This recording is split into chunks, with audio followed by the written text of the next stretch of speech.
নীরবতার ভিতরেও কিন্তু অনেক ভাষা লুকিয়ে থাকে, আসলে সেটা সবারই বোঝার ক্ষমতা থাকে না। তো আজকে আমি অনেক দিন পর একটা ব্লগ ভিডিও নিয়ে চলে এলাম।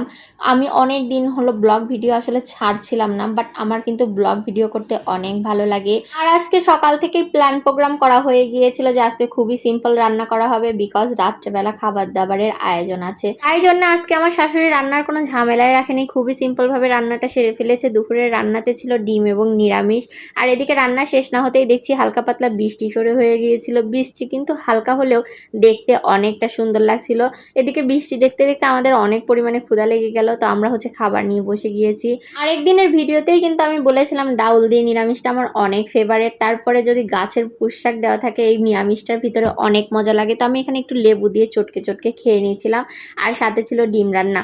যদিও আমি সেদ্ধ ডিমটা খুব একটা পছন্দ করি না, বাট এইভাবে ভেজে যদি ডিম রান্না করা হয় আমার অনেক পছন্দের। এবং আমার না, আমার বড় ছেলে ছোট ছেলে দুইজনেরই এইভাবে ডিম রান্নাটা অনেক পছন্দের। আর এত সিম্পল রান্নার কারণটা তো আগেই বলে দিলাম, যেহেতু রাত্রেবেলা রান্না বান্না করা হবে। এখন কি রান্না করা হবে ওটা সবাই মিলে প্ল্যান প্রোগ্রাম করব, তারপরে আনন্দের সহকারে খাবো এবং খেলা দেখব।